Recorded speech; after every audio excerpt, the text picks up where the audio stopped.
Hello, Opophiles, and welcome to another Technique Tuesday. So today we're talking about downward slurs, which are actually really surprisingly difficult on most instruments. Okay, fine. I guess instruments without bows. Okay, fine. I guess wind instruments. So if you're a wind player, this video is for you. But especially on the oboe, it can be really difficult. The first thing I want you to do if you play the oboe or another wind instrument is to try a downward slur. Let's try it from a D, middle of the range D, down to a G. So just a good old fifth downward.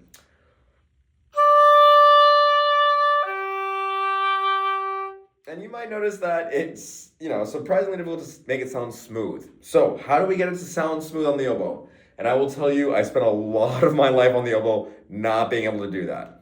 So here's 3 tips that are gonna help you smooth out your downward slurs. Let's get into it.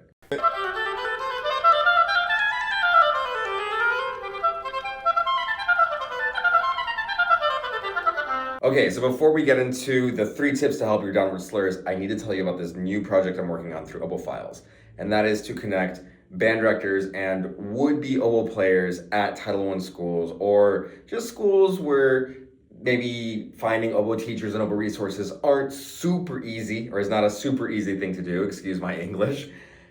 And I want to connect them with some free reads and free resources. So if you are an oboe teacher, oboe reed maker, who is interested in working on this project with me, I would love to hear from you. If you are a band director who teaches wonderful children who could use some free reads and support for them to play the oboe, especially if they already play a different instrument, I would also love to hear from you. The goal is to create a new generation of young oboe players with a lot more diverse backgrounds than the oboe players that we might find at the typical conservatory these days. So if you have more questions about this, I'd love to hear from you. And the contact info is going to be on my website, which is linked in the description. Okay, let's get into downward slurs. So the first thing that you need to make sure it actually works is your equipment. So for the oboe, that means that your oboe seals. So the way you check to make sure your oboe seals is you're gonna take off the top joint. We can't check the bottom joint very well, but we're gonna check the top joint at least. And if you play a woodwind, this is also how you can check. So you're gonna seal one part of the tube with your hand, and then you're gonna suck on the top. And it should pull your lip pretty hard. I don't know if you heard that pop on the recorder here, but you should hear it pop. And it should pull pretty hard. Okay. So assuming your instrument seals, this is a plastic oboe. So I'm using a plastic oboe and a B+ reed because of a concert tomorrow, and I don't want to use my good equipment right now. So I'm playing on a plastic oboe. So if I can do it on this instrument, you could probably do it on yours. If your oboe doesn't seal, which is notorious, please check it out, get it checked out, either by your music teacher or at a repair shop. They can help you play on instruments that actually work. And if you're playing a flute or saxophone or clarinet, those instruments work a lot more often, so hopefully you're not having any issues with the seal situation. And of course, for oboe players, we also need to worry about our reeds. If your reed crows a clean crow, this should be doable. So just making sure it seals and crows a clean crow. Again, this is a very B+ reed. I probably wouldn't play this reed in public normally, but here you go.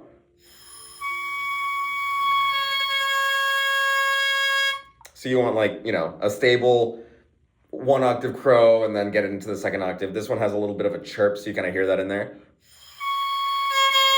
But it's still gonna work. So you don't need the best reed in the world. You just need a reed that seals and holds itself together. That's it. If you are not able to find a reed that seals and holds itself together, you can go down the description and order a reed from oboefiles.com. And when you do that, you'll be helping support the initiative to help get some free reads to students who need them. Of course, to try out downward slurs, it's helpful to have some material to practice with. So I've put a free PDF on my website. There's a link in the description, of course. Here's a quick exercise to help you guide through. And we'll get into the 2nd and 3rd tip in just a second. But you should be able to do this on your instrument after a few months of playing. And it's a good thing to check into after years of playing. But we're basically gonna start on a scale and just slur downward from there. So I'm gonna start on my F scale. And I'm gonna start on the F and just slur downward and back to the F.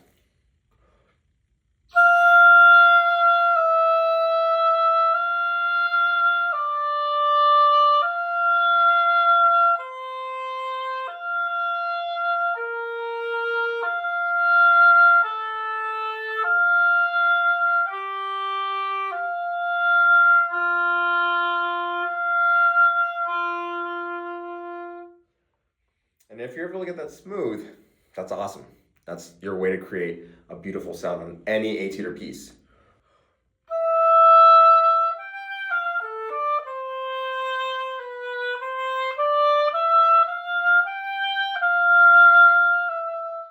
Tip number 2, and this is more applicable for all the other instruments as well. So if you don't play the oboe, I'm sorry I had to sit through that. Read tirade. But for all wind instruments, you need to be able to play with a relaxed setup.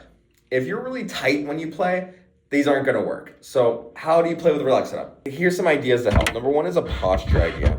So thinking about I'm going to do from the side here, how can I stand in a way or sit in a way that I can support my soft tissues with my skeleton. So I'm going to try to stand in a way to where my head is more or less over my spine and over my hips.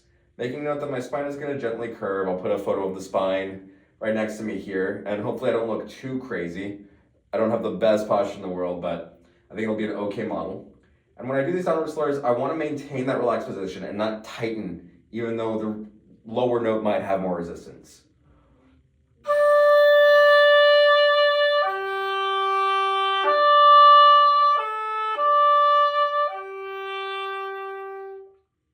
Okay, so hopefully that was useful.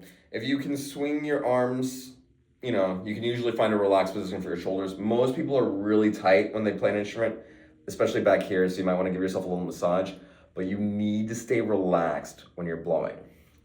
Okay, the next tip is related to being relaxed, but it's actually a tip about engagement. So you can't play the instrument without moving air. All of these are wind instruments. We need to move air, and that is essentially what wind is, right? So for the oboe, we're creating a really high pressure wind stream. This may be different for different instruments as far as the amount of pressure you need, but for all instruments, you need to support that air from down below. So you need to be able to engage the pelvic floor, basically. It's like the muscles that keep your guts from spilling through your hips. So if you can find this position, you may want to try like a little bit of a wall squat, and I'll cut to that right now. So find yourself a good A+ wall here. It's solid. And find like a position where you can get deep into it. And lean against this A+ wall and move your legs forward so that you're in this wall sit position. This forces you to engage your pelvic floor when you play.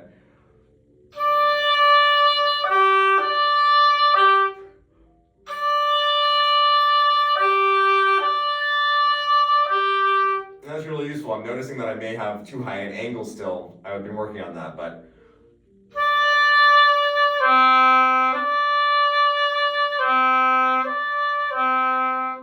they're no problem, really, because you're supporting. You can't not support in this position, and you'll get some big quads when you do this too. So downward slurs are tough. They're tough to get finesse, they're tough to get smooth, and they're tough to get quiet. If you can get a nice downward slur that is quiet, you are unlimited in terms of expression of sound.